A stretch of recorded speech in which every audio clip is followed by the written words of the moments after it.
itong mga paratang ni Maharlika at ni Clemente at dumadami na po ang mga nagsasabi eh. Yan po ang problema, hindi lang si Maharlika. So anong aking rekomendasyon?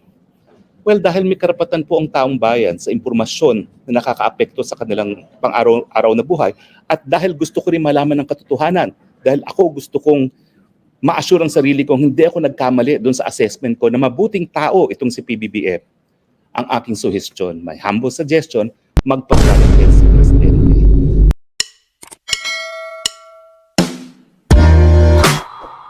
Lilinawin ko lang po ha. Unang-una, tapatan lang. Hindi po ako supporter ng mga Marcos. In fact, ang pamilya ko ay oposisyon sa pamilyang ni Marcos. Ang lola ko po ay pinsan buo ni Jovito Salonga. So talagang hindi po ako supporter ni Marcos.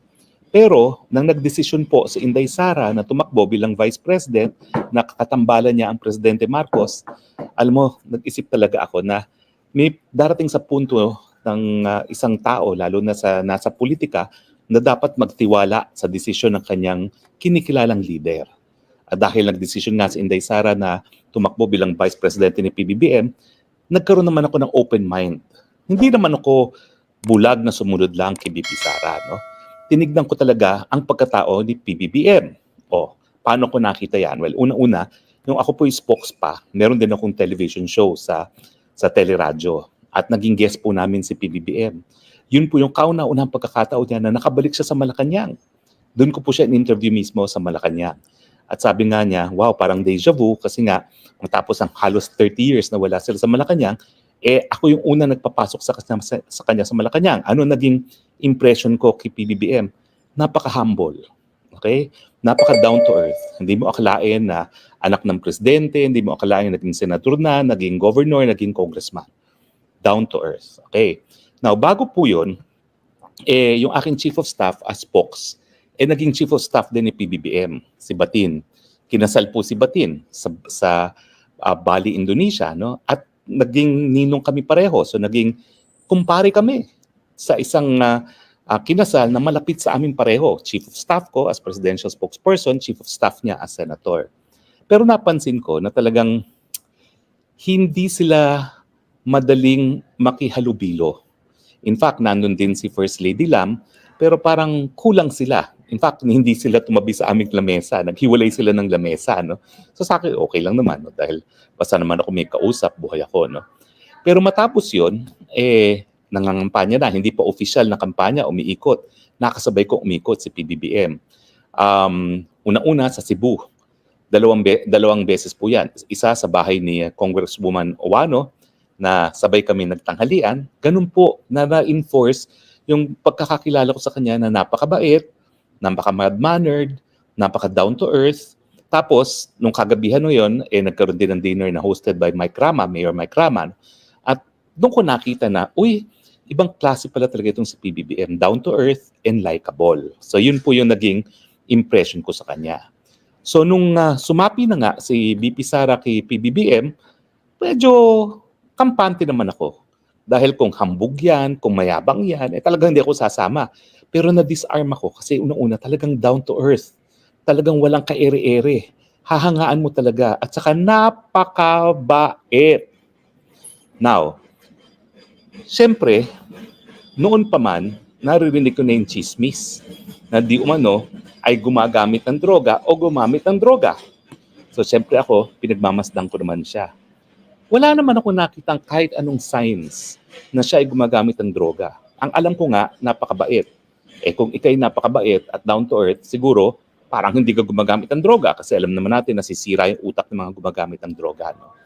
So anyway, yan po yung konteksto kung bakit sumapi rin ako sa unit team. Unang-una, decision niya ng aking kumbaga leader, si VP Sara, na dapat suportahan ko. At pangalawa, dahil sa aking personal assessment, bagamat kaunti lang yung pagkakataon na nagkaroon kami ng close encounter ni Presidente, ay ang aking assessment mukha namang mabuting tao. Kaya I had no problems na sumama sa unit team. In fact, ako yung kauna-unahan nilang kinuhang senador. Pangalawa lang po si Senator Jinggoy. So ngayon, gaya ninyo, naririnig ko rin yung mga sinasabi ni Maharlika.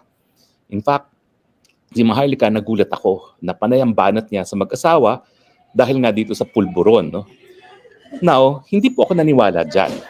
Kasi una-una, naniniwala ako sa malayang pananalita. So lahat naman ng tao pwede magkaroon ng opinion. Pero sa tingin ko naman, palibasa sinasabi ni Maharlika, hindi naman dapat paniwalaan. So ako, nanindigan pa rin ako na basta kakilala ko si PBBM, tingin ko mabuti naman ang kanyang pagkatao. Pero syempre, nasa likod ng isipan ko, si Maharlika matagal ng supporter talaga ng mga Marcoses. Yan talaga ang loyalist. Pero, at saka nung ako spokes, nag-i-interview siya sa akin, ang alam ko talaga, ang loyalty niya sa mga Marcoses. Pangalawa lang ang loyalty niya sa mga Duterte. Pero ganun pa man, sabi ko nga, nakakagulat na all of a sudden, si Maharlika ang nangunguna pa dun sa pagbintang na gumagamit ng pulburon, hindi lang si PBBM, kundi si First Lady rin. So, mga panahon na yon narinig ko na, pero dahil nagkaroon ako ng personal assessment na mabuti naman ang pagkatao ni PBBM, hindi po ako naniniwala. Ang problema po ngayon, hindi lang si Maharlika nagsasalita. Meron na pong lumabas na dating sundalo na PMAyer at kumpirmadong PMAyer naman, yung parang Clemente yung pangalan, pero kumpirmado ko po na PMAyer, sila ngayon nagsasalita na rin ng withdrawal of support dahil nga daw po sa paggamit ng pulburon. Ngayon, lilinawin ko po, wala akong personal ng pagkakaalam kung gumagamit o hindi ng pulburon si PBBM o si LAM. Pangalawa, kung gumamit man sa mga nakalipas na panahon si PBBM ng pulburon, wala rin akong pakialam. Bakit? Si Prince Harry nga, sa libro niya, umamin siya na gumamit din siya ng coke.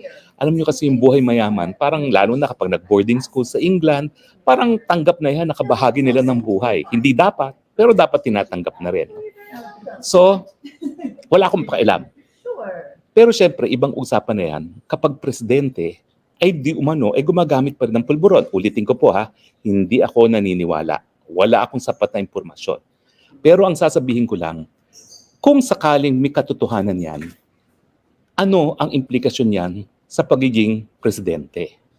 Well, alam niyo po, ang paggamit ng coke ay pinagbabawal. Labag sa batas. Pinarurusahan po ang gumagamit, pinarurusahan ang nagtutulak. Mas mabigat ang parusa sa mga nagtutulak kaysa sa gumagamit kasi biktima nga ang gumagamit. Pero labag pa rin po yan sa batas. Now, alam naman natin ang presidente, siya yung chief executioner ng batas. Siya yung nagpapatupad ng batas. So kung may katotohanan ang mga paratang nitong si Maharlika at nitong Clemente na gumagamit ng pinagbabawal na gamot ang ating presidente, yan po ay labag sa batas. At dahil yan po ay labag sa ating batas, yung Dangerous Drugs Code, yan po ay po pwede maging ground for impeachment. Anong basihan? Betrayal of public trust. Alam niyo po itong betrayal of public trust. Kaya po sinama yan sa Amerika at dito sa Pilipinas. Gaya-gaya lang naman tayo sa Amerika talaga. Yan po ay yung kahit anong ground na hindi expressly enumerated na dahilan para sa pagkakatanggal through impeachment, pero po pwede maging dahilan. At kaya po yan may betrayal of public trust kasi nga ang tiwalang ng taong bayan, siya ay magpapatupad ng batas. Hindi siya ang lalabag ng batas. Pero ulitin ko po hindi pa ako naniniwala na gumagamit ng droga si PBBM or si LAM. Sabi-sabi lang yan. Ang sa akin lang, kung may katotohanan, yan po ay isang ground for impeachment para matanggal ang isang nakaupong presidente. Kasi saan ka naman nakakita na ang presidente na dapat nagpapatupad ng batas, lalong-lalo na mga batas sa pinagbabawal na droga, ay gumagamit. So impeachable offense po yan, betrayal of public trust. So, ano ngayon? Bakit ko naman ito isinasabi? Kung hindi naman ako naniniwala na gumagamit ng droga si Presidente at si LAM. Well, alam niyo po kasi, sa ating saligang batas, may bagong probisyon. Ang bagong probisyon ay yung karapatan ng taong bayan sa impormasyon sa mga bagay-bagay na nakakaapekto sa kanila. The right of the people to information on matters affecting their lives. So tingin ko po, kapag isang presidente ay pinagbibintangan na gumagamit ng droga, may pakialam ang publiko. Kasi unang-una, yan ay labag sa batas na dapat pinapatupad ng presidente. Pangalawa, nakaka-impluwensya yan sa desisyon ng presidente. Mantakin nyo ang desisyon kung makikipaggera sa China, mai-impluwensyahan ng droga. Mantakin nyo yung desisyon kung ipakukulong ang mga Duterte sa ICC sa Hague, baka na-impluwensyahan ng droga. yung pagkikipag-usap sa mga terorista, baka naiimpluwensyahan ng droga. So merong karapatan na malaman ng taong bayan kung may katotohanan itong mga paratang ni Maharlika at ni Clemente, at dumadami na po ang mga nagsasabi eh. Yan po ang problema, hindi lang si Maharlika. So anong aking rekomendasyon?